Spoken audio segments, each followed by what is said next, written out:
Call the meeting to order. Stand for pledge of allegiance, please. Pledge of allegiance To the flag of the United States of America, and to the republic for which it stands, one nation, under God, indivisible, with liberty and justice for all.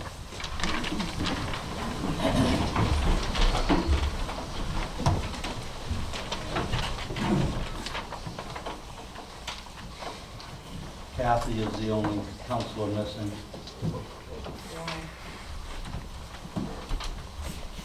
General reports, minutes from the meeting of September 3rd, the 16th, and the 23rd.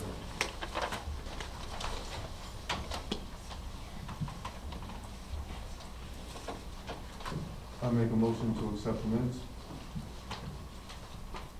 I'll second. Been moved and seconded. No discussion. All in favor? Unanimous. Department roles as submitted. Reports as submitted.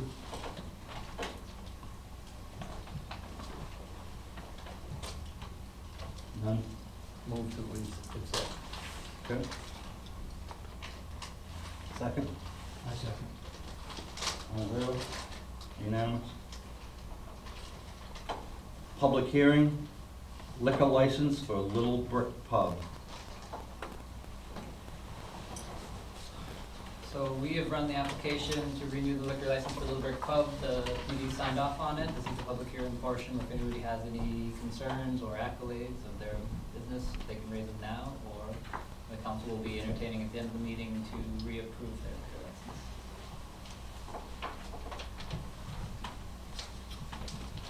No comments? We can close the public hearing. So we need a motion to approve the liquor license for Little Brick Pub. We can do that at the bottom under policies and licenses. Okay, all right. Old business? Legal question? Can Oh, no, we'll do the comments from the public. 5 minutes each, 30 minutes max.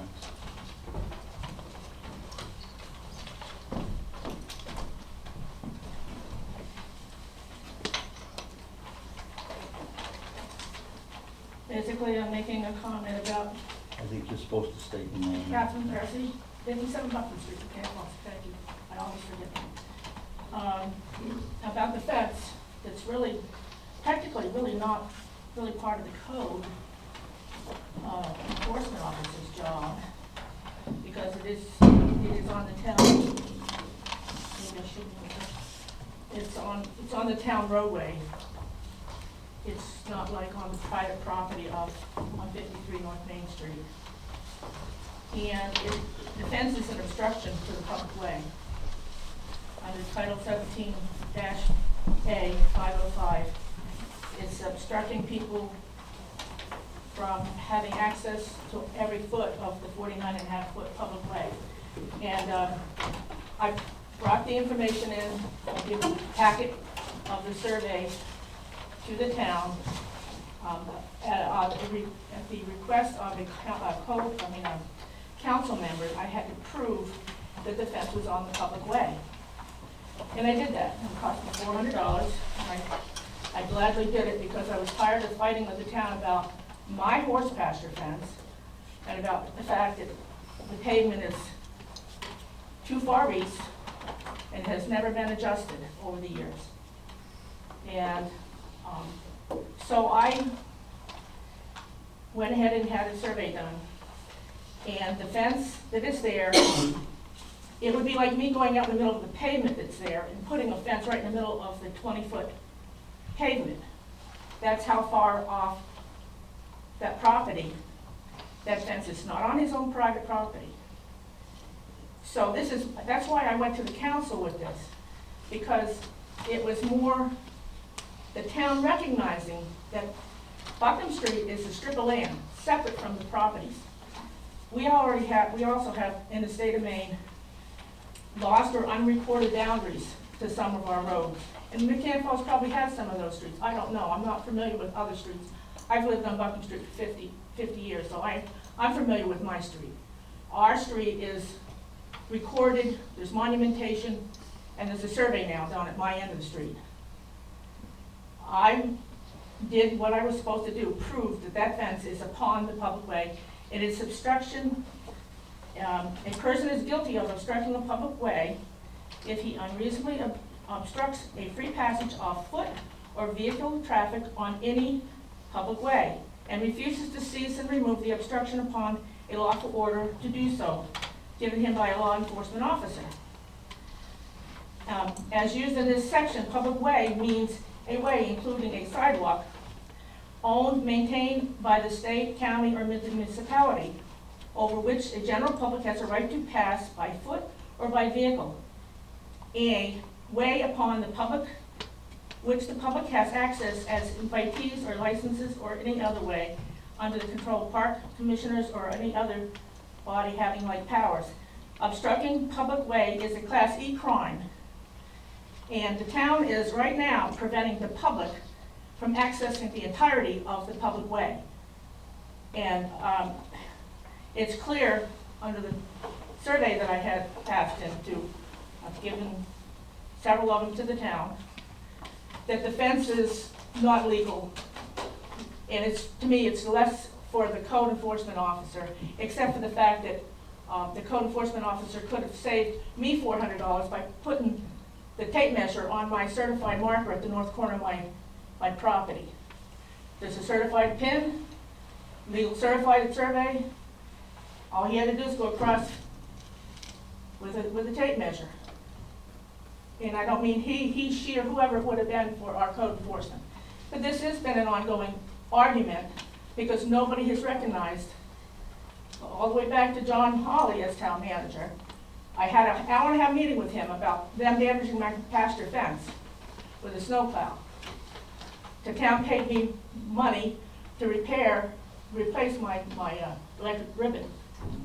And the fact is when they dumped the snow over it, they destroyed the fibers in that electric.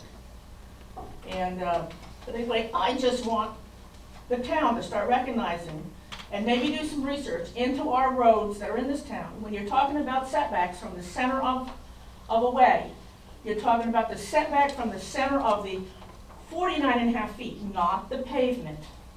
I've tried and tried and tried to get that through. And as far as the other stuff that's going on over there, that has been an ongoing thing. The setbacks, again, have been in question. And hopefully we can get something resolved about that. But the street does not fall into the lost or unrecorded boundaries, and this is on the state website, that some streets, roads don't have any recorded boundaries, and there are some rules that the towns can use and follow pertaining to them. And you could possibly use the pavement in certain circumstances if it's not recorded or separate. That my street was accepted in 1864, 65. It is a strip of land separate from our properties. And that fence is sitting, and it is right now, it's between the town and the person that lives in that house. It's obstruction of the public way, and it is a Class E crime. But it's not like you're going to get the police chief, even though I had a lengthy conversation with him, because we had an issue with somebody feeding my horse, and my fence being right on the boundary. Person could walk up to my fence, reach over my fence and feed my horse, and I couldn't stop them from walking up to my fence. They weren't infringing on my property until they reached over the fence. But the chief of police admitted to me and told me I could not put another fence to keep them from coming up to my fence, because that would be an obstruction on the public way. The same with that fence across the street. That's an obstruction. And it also talks about a barrier on the state website. Definition of barrier means any wire, cable wire, chain link, lumber, gate, or other similar device placed or erected across a town way for the purpose of barring access to that way. That fence keeps us from walking on, there's 10 feet on the other side of the fence that is town property. And that's all I have to say. I just wanted to try to clarify Thank that. you.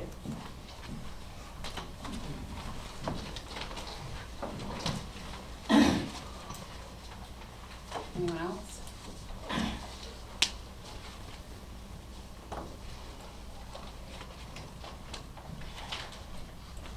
Eve Turner, 25 True Street. I want to congratulate all of us on keeping these town council meetings such a secret.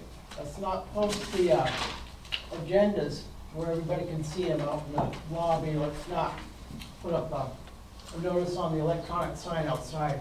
Let's continue to keep these town council meetings a good secret. It'll be our little secret, okay?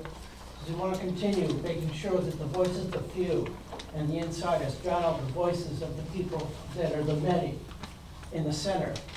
The last thing we want is a true democracy, right? Let's make sure these meetings are just for the insiders only.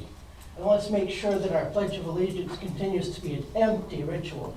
The last thing we want is a democracy. Thank you all.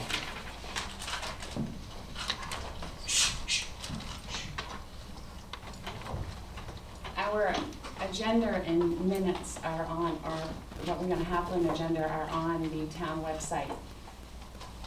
Were you Yeah. aware of that? Not on the bulletin board outside, in the lobby, not on the electronic sign where everybody can see it. I It think would the be an agenda, easy matter to the put that agenda stuff. could be put on the bulletin board with no problem. You make a hard copy. So you Yeah, post it well- there. Putting it on the electronic sign would be difficult. We can normally pull it off pretty easy. We can add that to the regular process.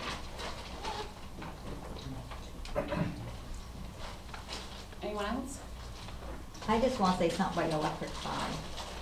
Teddy Emery, 46 Clifford Street, Mechanic Falls. Those signs, they're really pretty, the red shows up nice, but to read everything you got there, you gotta start the car to read it, you get to read one message, so I can't see you putting the agenda on there, because anybody would get the meeting agenda, then you're driven by, so I don't think that would help. Just saying. Thank you.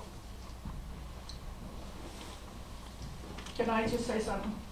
If we could have something on, I mean, I went looking this morning for the agenda, and I'm not, I guess, 100% on the computer, because I had a hard time trying to find it, and I called over here, and that's how come I knew it was on the agenda.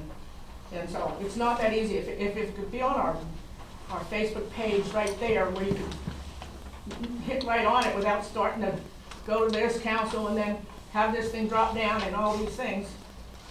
I mean, it's not like we're doing this, we shouldn't be doing this as often as we are, but it would be a help if we could just go to someplace and it'll be right in front of us. What about the newspaper? Some of us don't get a newspaper.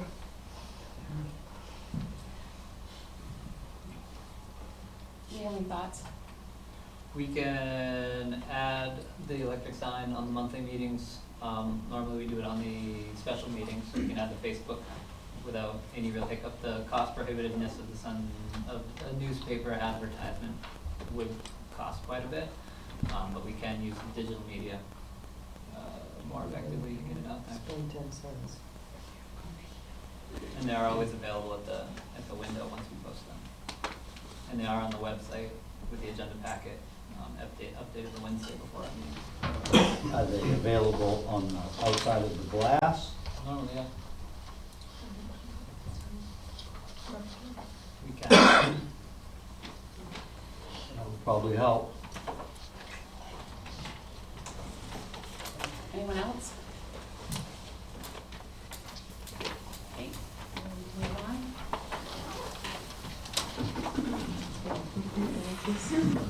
We'll go to old business. Legal quorum, legal question, council quorum.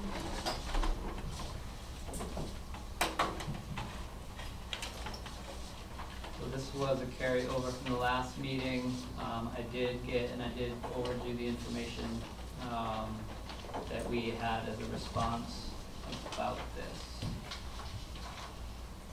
And that was in your packet, and I emailed it to the council.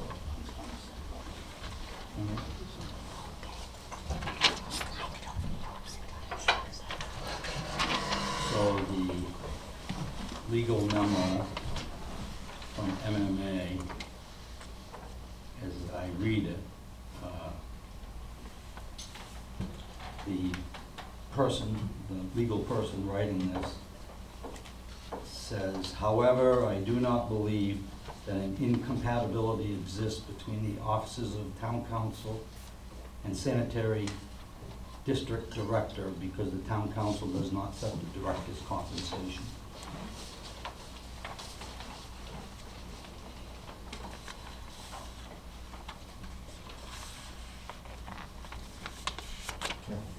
Yeah. You all know what this has to do with. Three of us on this council are also part of the sanitary district. I'm the director, and there's two people on the board of directors, so there's three of us there. It's a possible problem. Some people see it as a concern. I think if you took this to court, and we were Augusta, Portland, Waterville, a big city, a judge might say, this is incompatible. But I think in our small town, I think he would let it go. I've been at the sanitary district for nearly 14 years. In 6 years as a director, I've had to fill the board of directors seats 3 separate times. I've had to ask several people. I asked Scott, we asked John Emery, I asked Wayne Hackett if they would fill those seats. Other people have told me they would like to, but they travel so far to work that when they get home, they just want to do home time.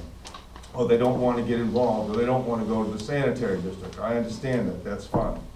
But I honestly believe if this went to a court of law with our population, I don't think it would be incompatible or a conflict of interest.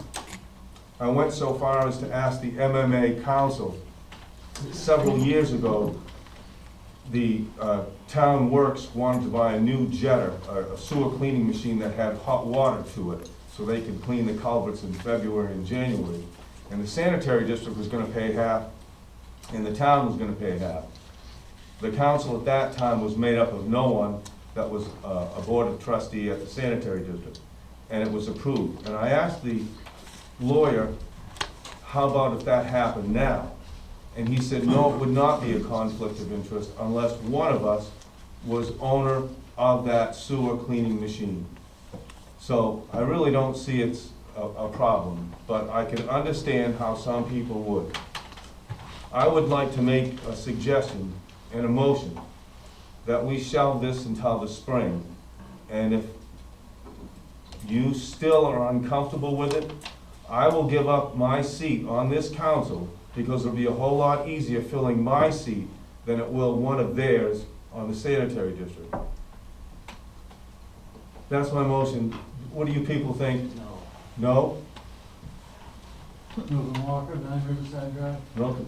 I don't see a problem at all with that. I think that basically our council is relatively honest, and I don't think they have any meetings outside at the sanitary district. I think they're strictly there to work.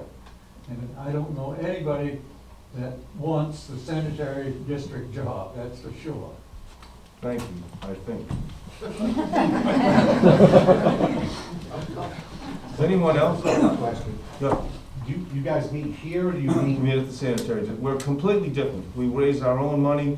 We're completely different. We're a quasi-municipality. So do they have minutes and all We that? have stuff? all that.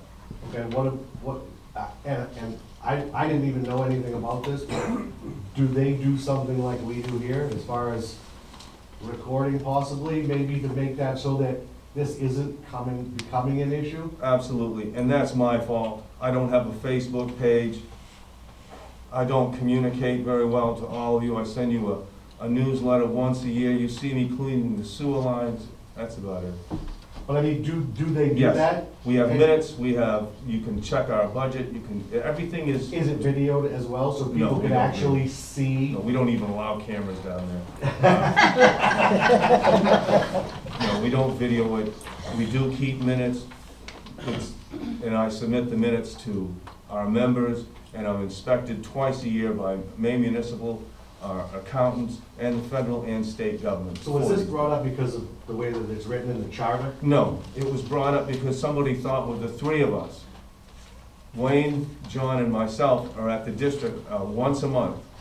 So that's a possible quorum. But does the charter say something about that as far No, as? nor does mine. Okay. And I might also add, our lawyer said to us, this also is unprecedented in our state. That's my argument to this.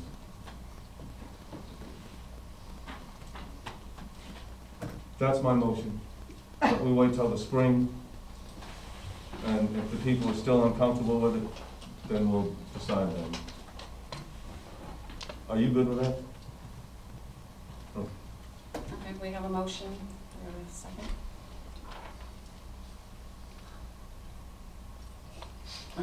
Nobody wants to make a motion. They can't second I it. guess. They're on.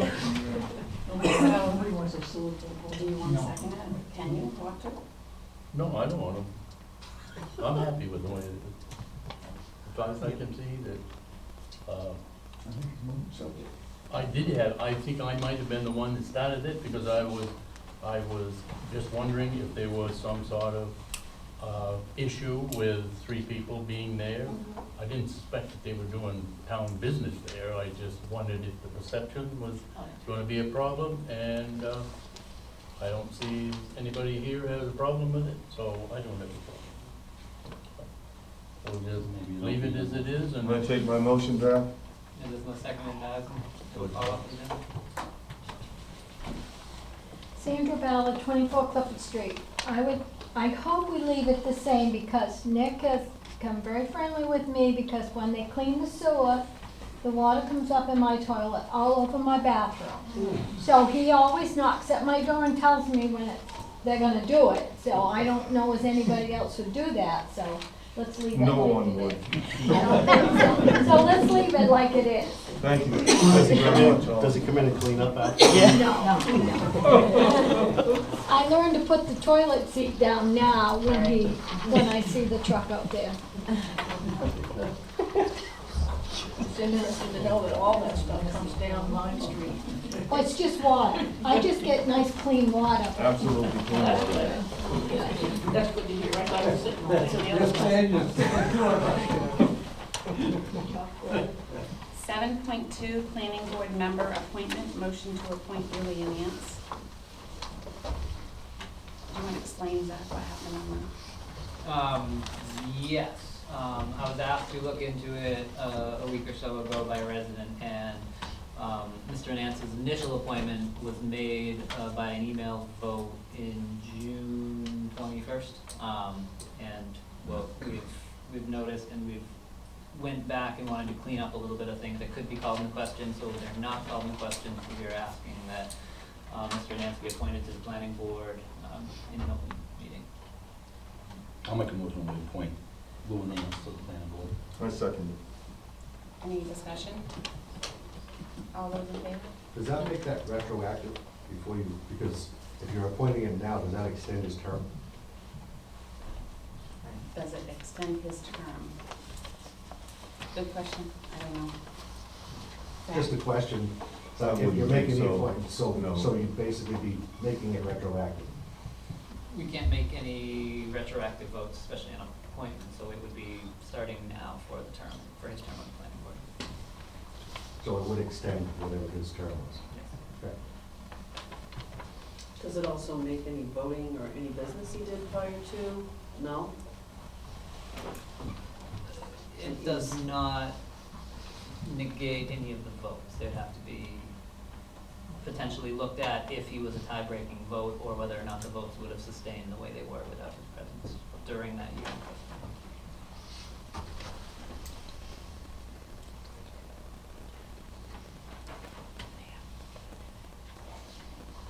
Did you vote?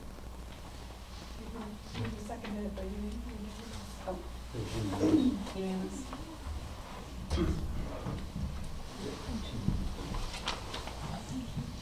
New business, iPad donation to Pink Feather Foundation. We have got almost all of you, and we'll catch up into the last ones, set up on the new iPads. I believe that the connectivity is working better and you're able to access it. It was actually an idea of Mr. Anance.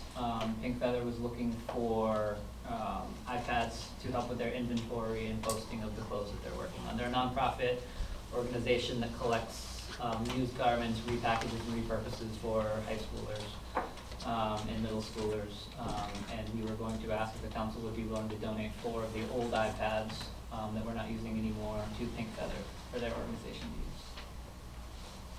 I make a motion that we go ahead and approve the 4 iPads for the Pink Foundation. Pink Feather Foundation. I'll second it. Any further discussion? All those in favor? Unanimous? Spirit of America Awards, Gary Parrington. Council members to RSVP for October 23rd at 6 p.m. So this is going to be in the courthouse in the county building. This has been kind of a program run through the county. The Lake Ken Grant received it last year from the town. This year Gary was the recipient. So there will be an award ceremony on October 23rd, recognizing the town for participating in Spirit of America, which is really a program geared towards recognizing community, people who work in the community and do a lot of volunteering. Wanted to formally double check with who of the council be able to be present to receive the award for the town and support Gary when he receives the award. I will. I have another meeting that night. I'll be able to myself.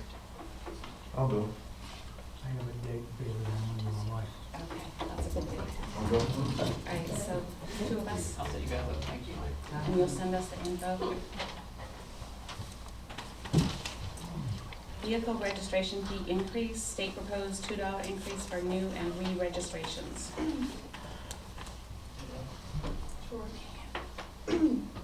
So, according to the legislation, there was a couple bills passed for increases on things that happen with registration. One of them was a transfer fee. They increased that from $5 to $8, which was mandatory. And reserving a plate went from $15 to $25, which is also mandatory. The agent fees, however, are not mandatory. They are whether or not you guys would like to increase that. There hasn't been an increase to agent fees, which the town keeps for many years. So it was a nice pass in the state part. So it would be up to you whether or not you would like to increase that. It would be $5 for a re-registration and $6 for a new registration, and that would be that's the end of the town. And that's a $2 increase. I'll make a motion, we increase it for $2. I'll second that. Any further discussion? All those in favor? Unanimous? Is there a date that you would like this to start? Immediately.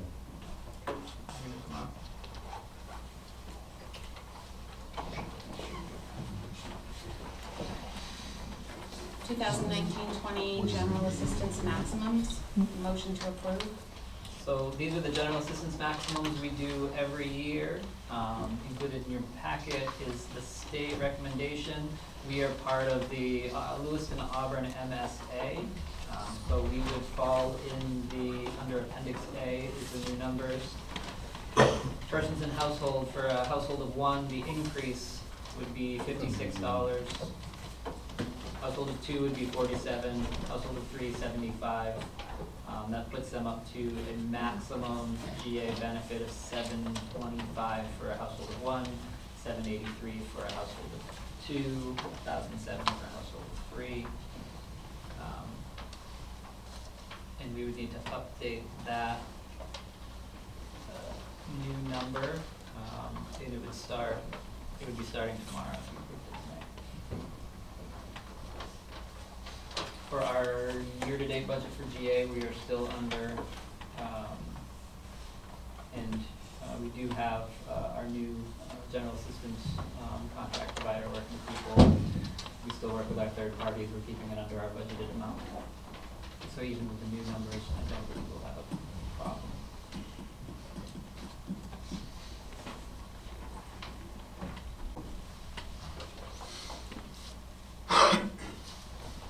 All right, I make a motion to approve this new 1920 GA maximums.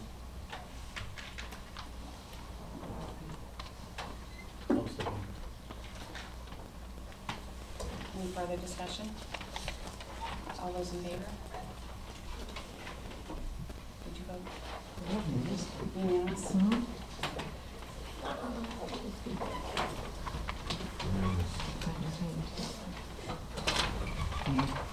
Codes reviewing agent? So I let you know the day after we release the agenda packet, that person withdrew, so we don't have anybody willing and interested right now. We're still working on finding more agents.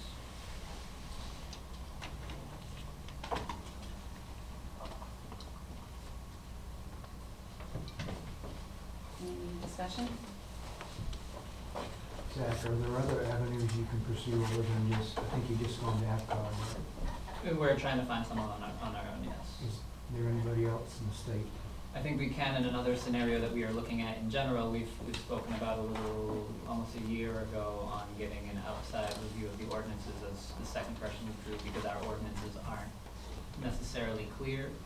And we do know there are contradictions and there are things within our ordinances and our codes that need to be addressed, which is where this individual thought it would be extra difficult for them to be able to interpret, given the amount of potential contradictions, things that may allude to one decision in one scenario, but also could be potentially construed another way.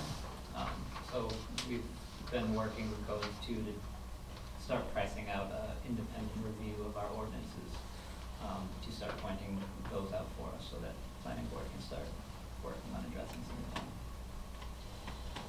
I have a question on that.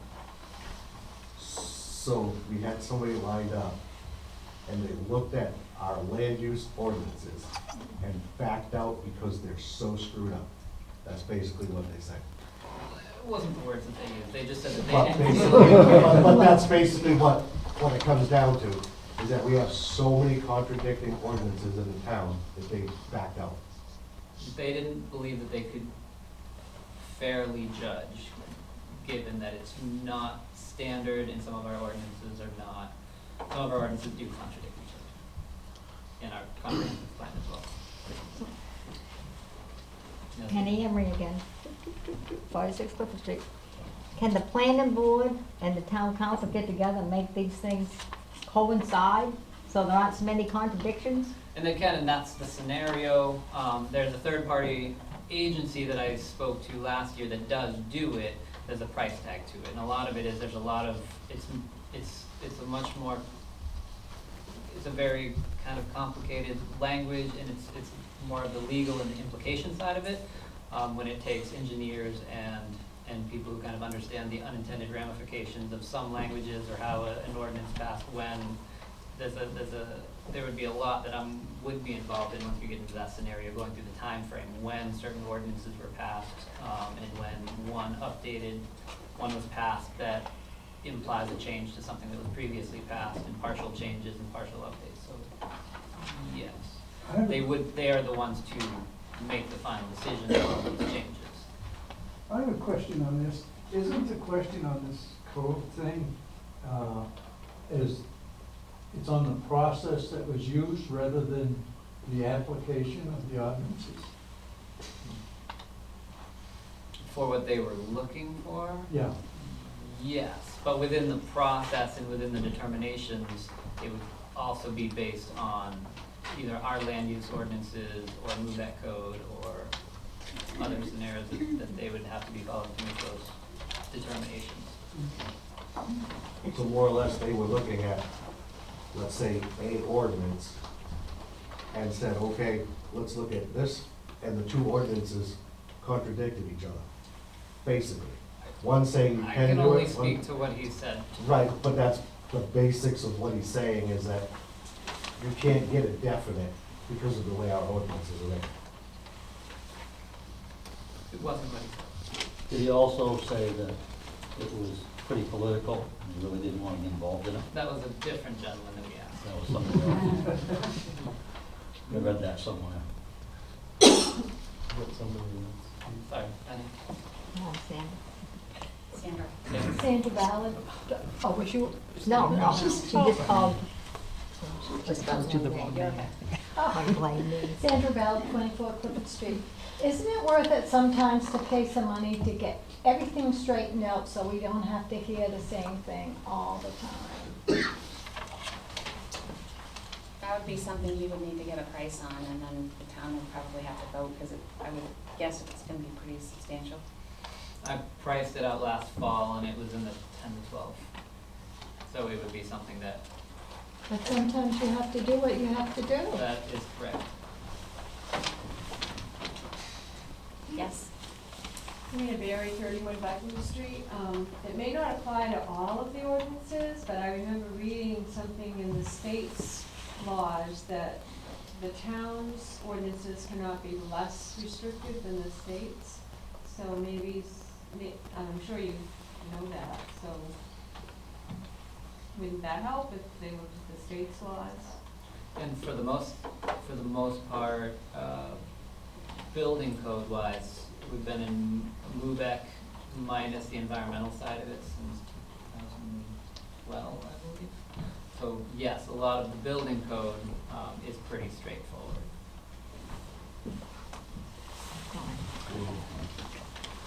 Kathy?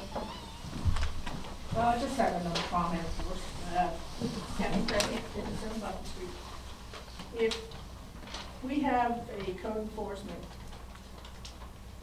department office, and that person or persons can't even interpret the codes when they're kind of written in stone, like your setbacks, they're not flexible. According to Arthur Montana, who was my surveyor, my surveyor for my lot next door, the setbacks are not flexible. The side setbacks are not flexible. But yet, they're constantly being violated by the people who are getting permits. You know, we have to have some kind of format that our code enforcement office, I contacted the former town manager and asked, because some towns and municipalities in the state may have a special ordinance for their code enforcement officers so that they can have more power and more leeway to basically take it out of the hands of a department that they don't have, like they don't have planning boards, so they don't have variance boards. So you've got, in this town, we have a planning board and we have a variance board that should be seeing these things when you're supposed to have 10 feet on a side setback and you only have 8. That shouldn't be it should not be up to the code enforcement officer. He's supposed to enforce our codes, not change them. The one that can change them or vary the variance for them is our planning board or our variance boards.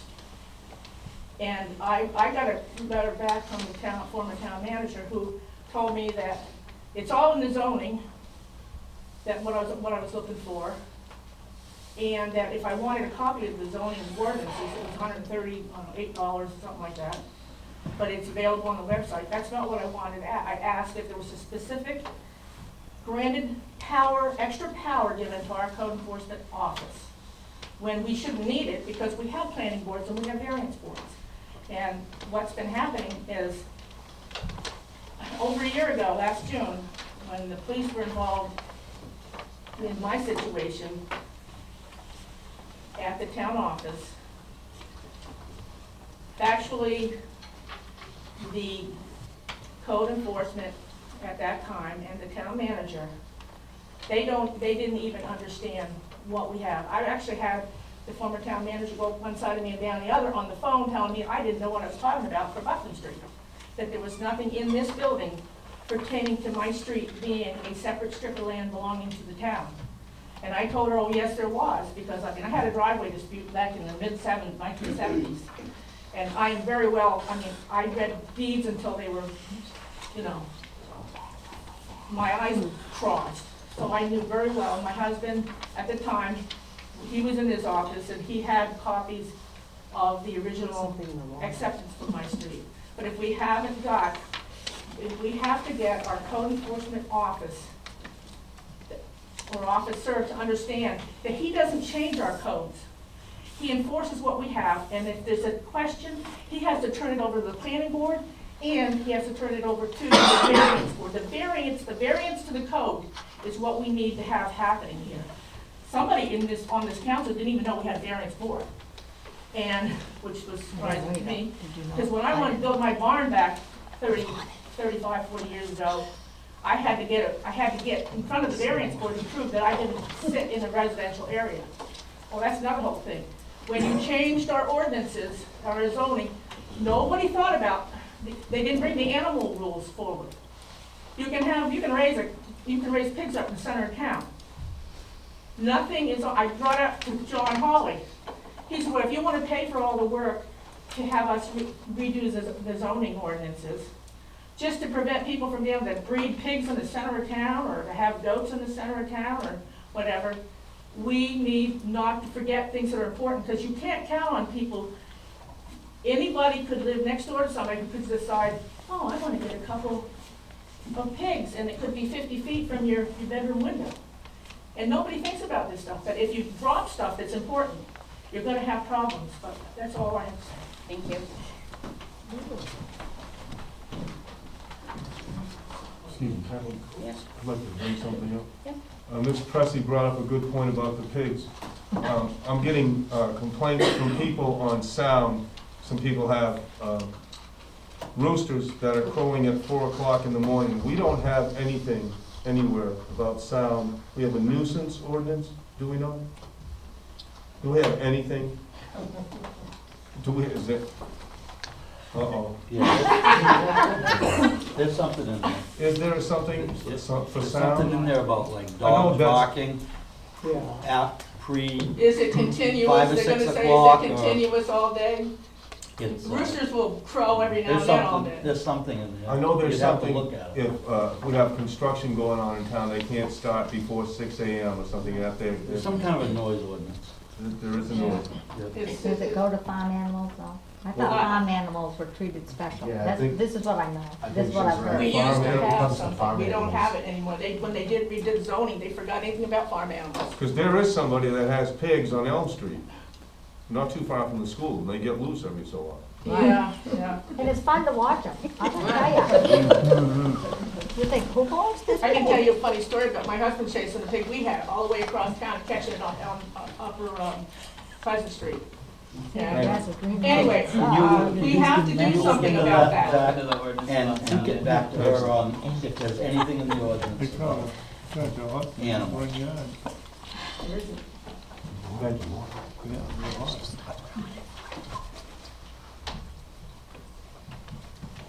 I was gonna say that I was in front of this council about the goats, the sound goats make when they're hungry.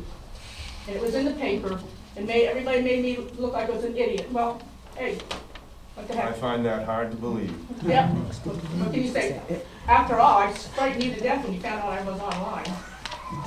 Yes, you did. You said, you're online? I said, scary thought. I just wonder, on this 8.5, you're saying that you can't get a code reinforcement agent yet? Not yet. Okay, that's all this was about. He's still working on it. And is it possible, taking the budget for next year, maybe the town might have to bring up $10,000 to $12,000 to pay for an outside agency to formulate and rewrite the code to be compatible to, or take out the contradictions, is that what you're saying? It's a formal code review that would take in all of our Formal review. ordinances, it goes through the history and timeline of when certain things were passed, and then it updates that along with our charter and all of our governance. Comprehensive process, from a unified code company that specializes. Would then that have to be voted upon then at a referendum question by the public for this review? They don't, Or they just, they don't make changes, they would only, what they do is they Advise. turn all of our governance docs into searchable, functionable documents that we can actually integrate, make them much more available online. Because many of our ordinances too are still spiral bound books, and those are the only ordinances that are from a typewriter. We don't have those digitized yet. but getting everything up, retyped and modified so it's usable. It would be making no changes to the codes. All of that would have to be done through the process between planning board and council. When you mentioned contradictions earlier, how would those contradictions be resolved with the code agency? They wouldn't be. They may suggest changes, but They they would would mostly suggest. highlight where the contradictions lie. Okay. And what might have been passed that may And maybe want to create change changes this. on others. Okay, that's what I want to find out, how this one works.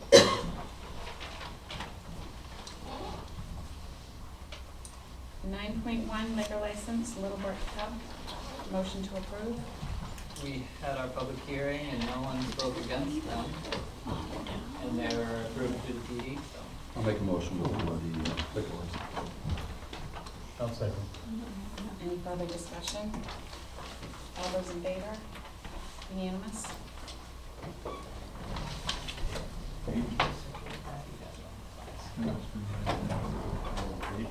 9.2 abatements. Your paper abatement packets are on your desk. The first one, for North Street, this is another homestead. What we're doing is we're working, and we've gone back to our assessing agent to see between them and Trio, and whether or not their bridge is causing some of these homesteads that were entered last year to not be recorded or to be reversed. So this is one of those that was turned in last year and entered into the system. It's in our paper tracking book, but it didn't stay in the online attached to their account when we processed the bill this year. So we'd be looking to correct that for them so that they can have their homestead. And this was our error, you just said that. Are all 4 of them? We should talk about them individually. Okay. I'll make a motion to approve this first one, 64 North Main Street. I second it. I think you have to say the amount, the abatement amount. $398. Any discussion? All those in favor? Unanimous?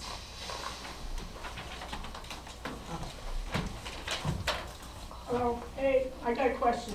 Does anybody know how many yacht rods North Main Street is? Wide? Anybody here? I would assume it's either 3 or 4. It's 4. It's been historically 4. Yeah. All you have to do is call the state and talk to the historian. I'm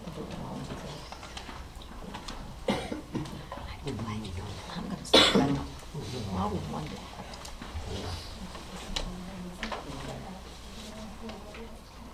Number 2, account number 4, this is Auburn Manufacturing. The abatement request is 149772. This is submitted as an error from our assessors, and it was an erroneous assessment of personal property tax.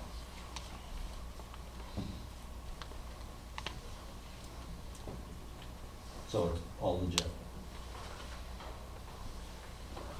I'll make a motion, we abate the 1497.72 Auburn Manufacturing. I second that. Any discussion? All those in favor? Unanimous?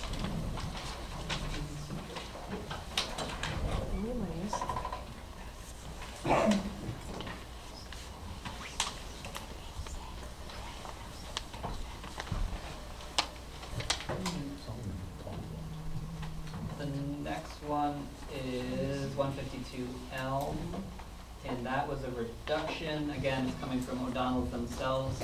I believe that the property owners appealed to them based on a change. They had a in-ground pool that was removed prior to the assessment, and they wanted it corrected. So the assessor is on board with that? All these the last 4 recommendations are coming from the assessor. But it's still up to you whether or not you agree with it. This one wasn't caught, and I think it's assessors don't go out and do re-evaluations of properties unless there's a reason, unless it's a building permit or a demo permit. And I'm not. So it's up to the homeowner to call the town if they remove a garage or a barn or? Normally we get demo permits or something like that. And that would trigger it for the assessor to go back when he does his annual and do it. Otherwise, this type of stuff is caught when we do our. So they didn't have to get a permit to remove a in-ground pool? It's actually an indoor pool. No, indoor. It was a mistake, it was an indoor pool that was removed, and that's how we know they removed it, because it was indoors. They never called and said, you no longer for that.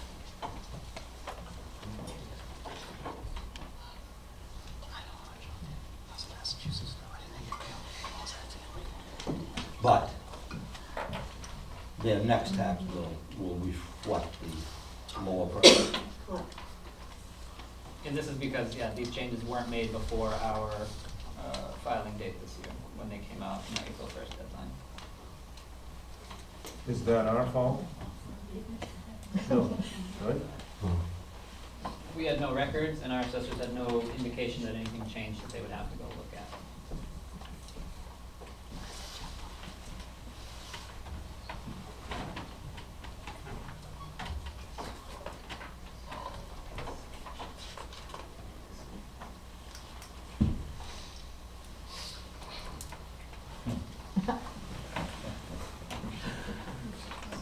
You want to be the bad guy? I'll be the bad guy.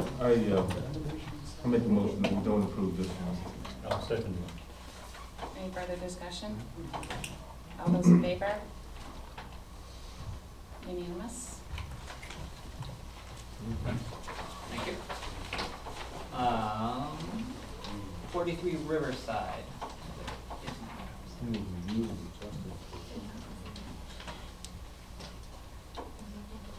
Wow.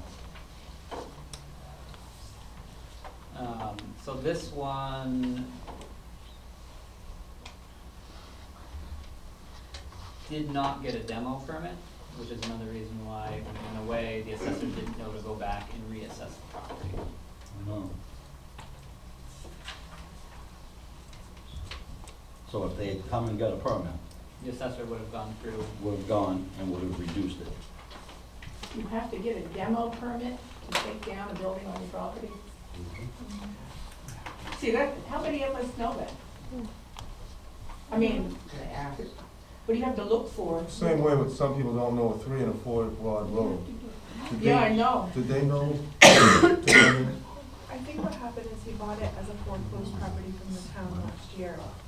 And everybody was aware that he was gonna demo the building because it should have been condemned. He came in and spoke to the code enforcement about it, but never went any further than that, and then demoed the building.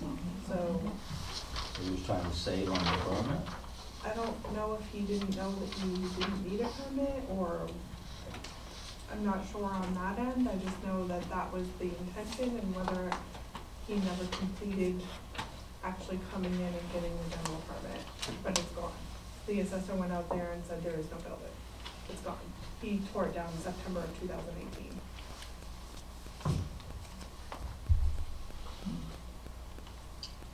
And he's coming to us a year later, asking for an abatement? When you get his tax bill.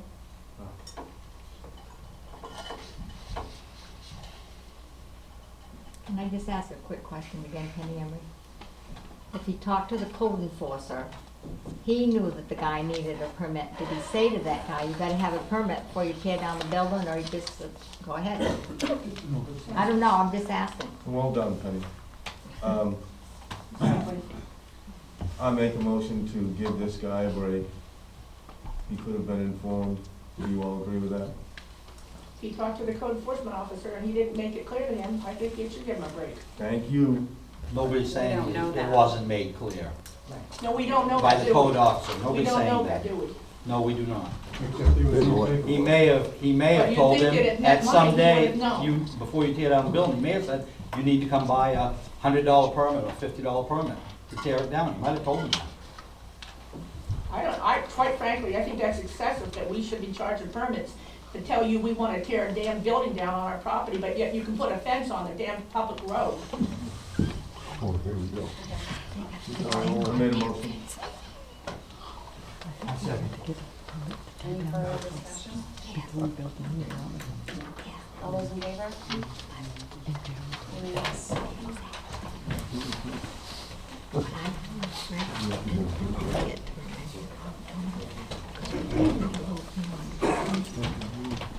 I'd come down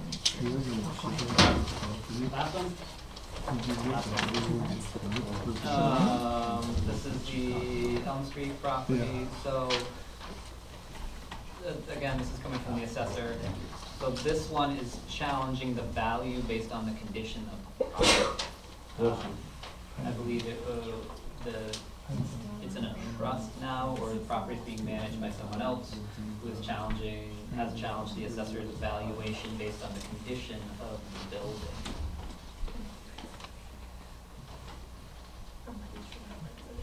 There's been a conversation about the building being condemned.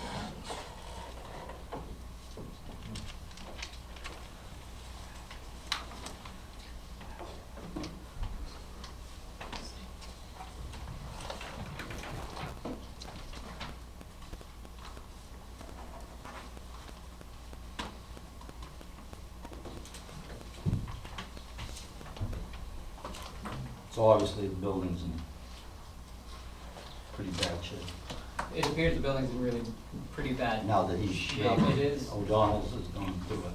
It is still standing and was standing on the date that we processed it. The upside is in the way that we do this is we've been CIPing for years for an actual reassessment where the assessors will come out and look at other properties, either drive-bys, and they'll actually reassess them based on what they are. But in between any building permits or anything else being taken out against the property that would send them back to see the property to reevaluate it, really they go on what it would be if the building was kept up and if it was in good condition, until we pull the reval, which we are close to in the next 2 to 4 years, optimistically, that would have them really do a reassessment of where everybody's values are. The in-between, what happens to the buildings, has a tendency not to be caught. If the building's left, if the building gets run down, unmaintained, they can say the value drops, but it could have been maintained and kept the value as well. That's a question, is it? Yeah. They don't necessarily go inside the buildings, though. It So it's depends. exterior perception only. It depends on what type of reval that the council decides to do when we get to it. Normally, they don't do interior. Interior is really only if someone's really pulling a permit or doing something to that extent with substantial renovations. But normally, people don't send people back out. The concern, OOB went through some of this as well, especially when housing prices dropped, that people were able to successfully challenge once the valuation of their home. They got a bad appraisal on their property and they actually tried to abate their taxes so that it equates, and that would create a run on valuation based on market fluctuation, which is not necessarily something that we would want to open the door. And this is the property that no one's been living in for years, I I think. believe Isn't it the old farmhouse with the barn and 9 acres or whatever? Oh, what's the address? 341 Elm, on the right-hand side. Oh, yeah, up past Goss's Dairy Farm on the right-hand side. And the building out back is falling in. Yep. He passed away, and I think she passed away also. Yeah. So now the people maintaining the estate are asking.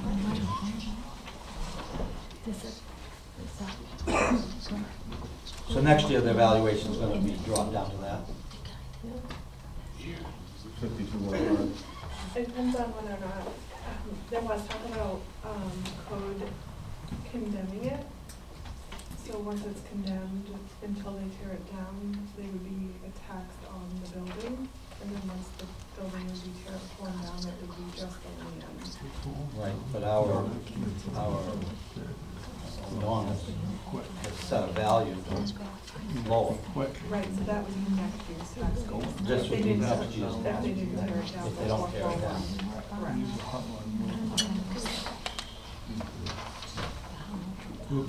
I make a motion that we don't give this abatement.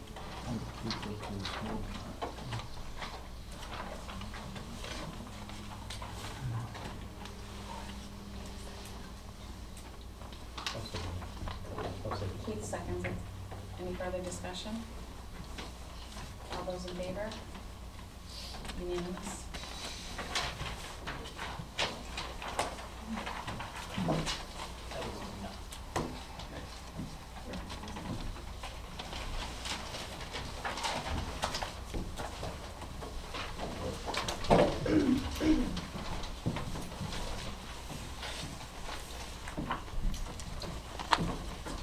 Nine point three, draft conflict of interest resolution.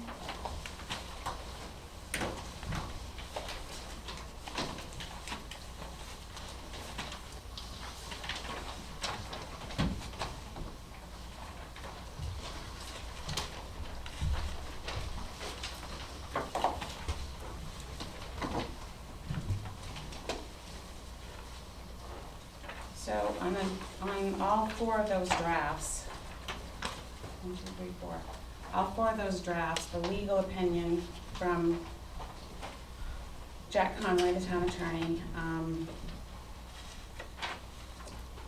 does not recommend it, signing them.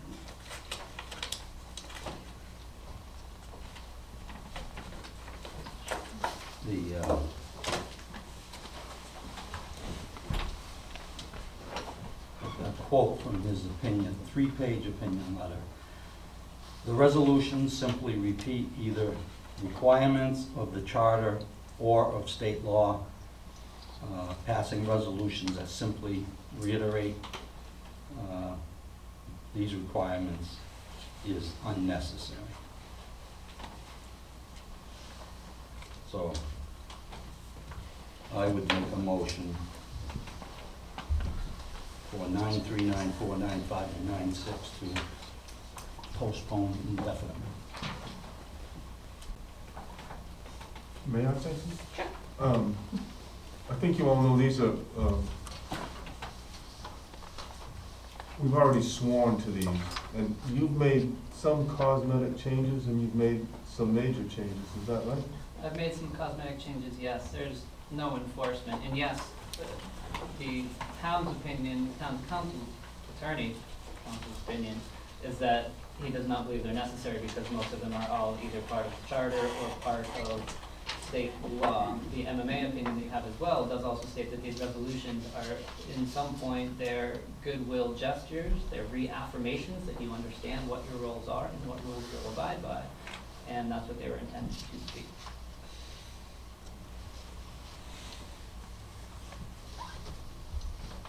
So, Is there been a second to the motion? no, there isn't. Not yet.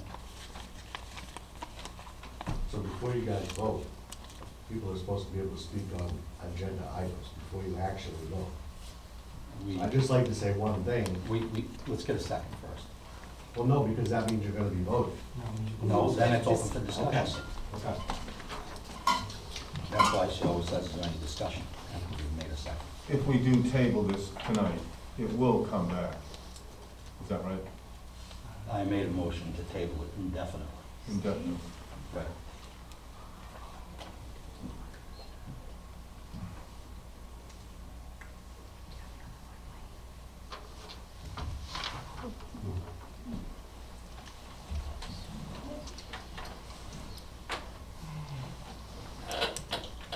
This is actually the website right here.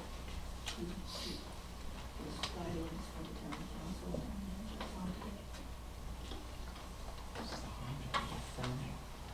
I don't feel comfortable tabling this indefinitely.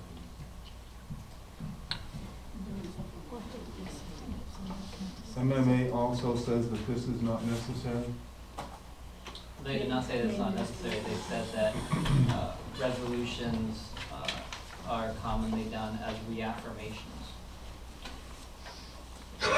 Resolutions are traditionally non-binding, and they're more of a statement.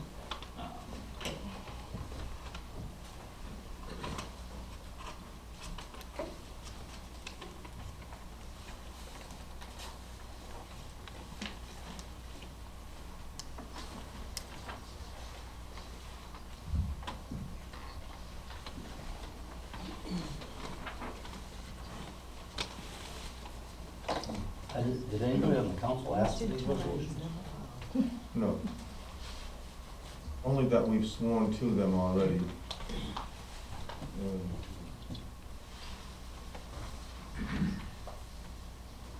How did they end up on here? I put them there. So we sworn to them, do we know what they are? We already talked about it. Just asking questions.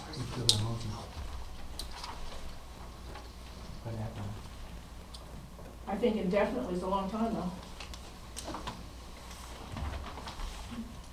Zach, could you defend these a little bit? We would need a second for us to be able to discuss them. All right, I second Wayne's motion. Any further discussion? Zach, can you give the intent of what this whole thing's all about, just so everybody's in the clear, the public, the council, and yourself, what your intent is with these? Yep, and much as to the way that MMA did break it down in the response that they provided to you, they express a sentiment, and it's really the ability for the council to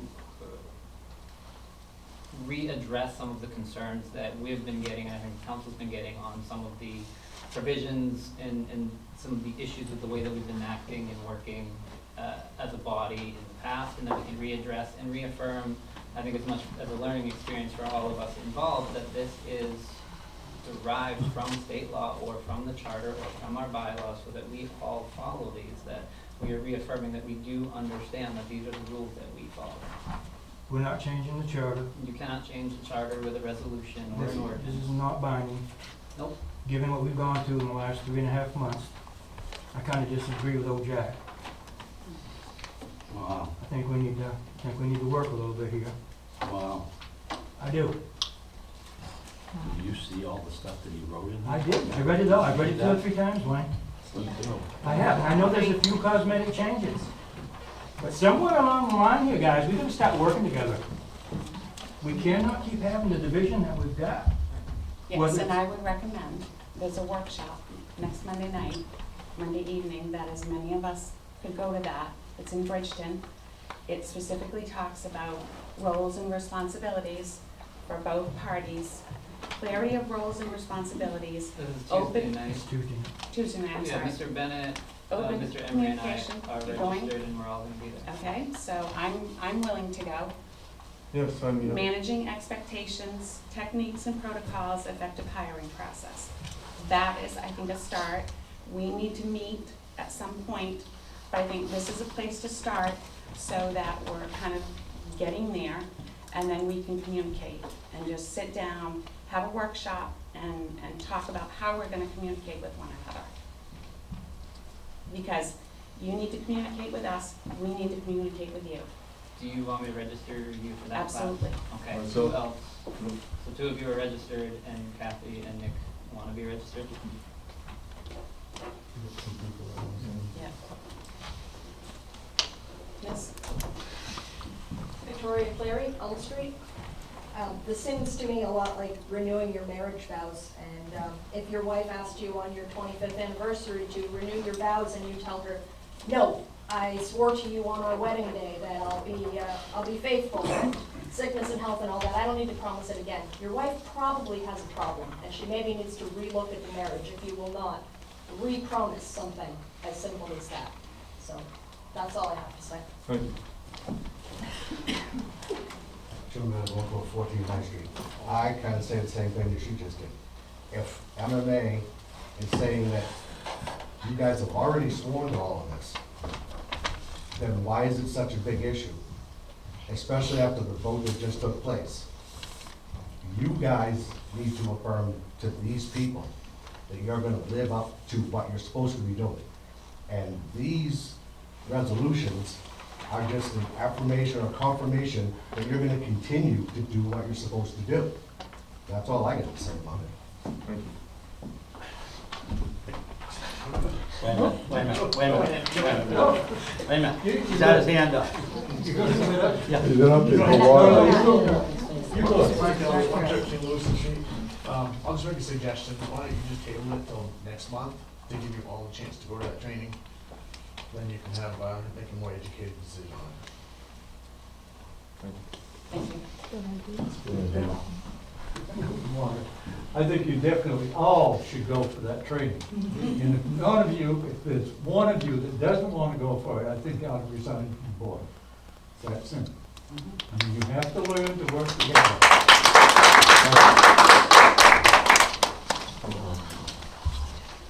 I have something to say.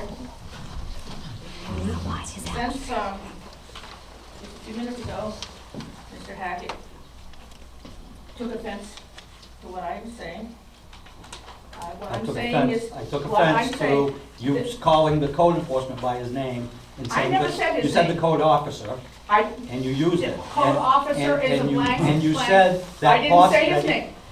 You need to resign. You do. You're rude and you're obnoxious. And I didn't deserve the way you came at me. I was trying, yeah. You should have stopped him. You were the chair. I was trying to say that, now you're pretty bad when you're almost 70, you forget what you were trying to say.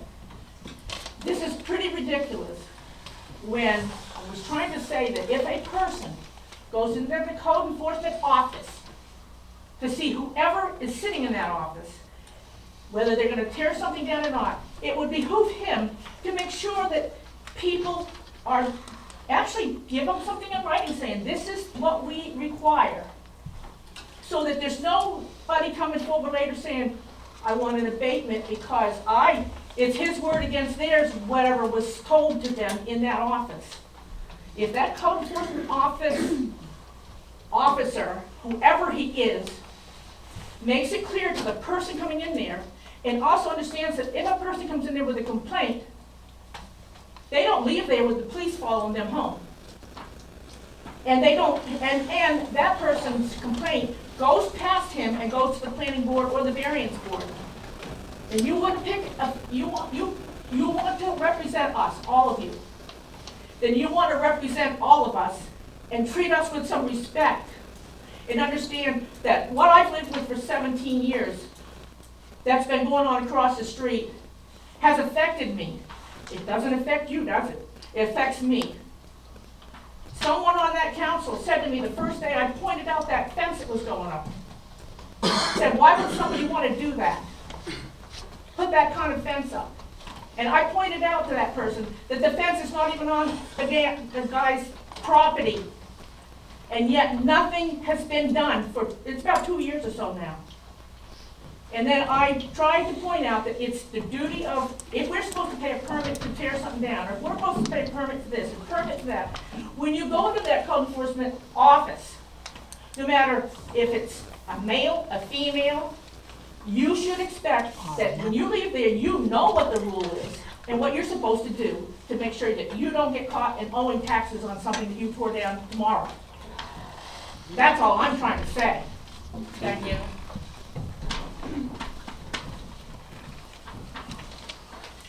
Anyone else?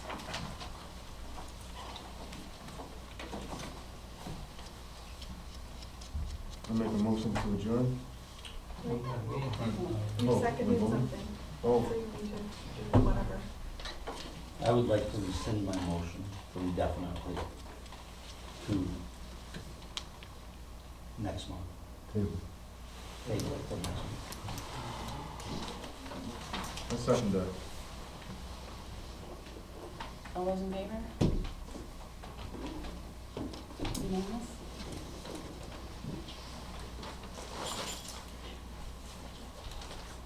I make a motion to adjourn. Second. All those in favor?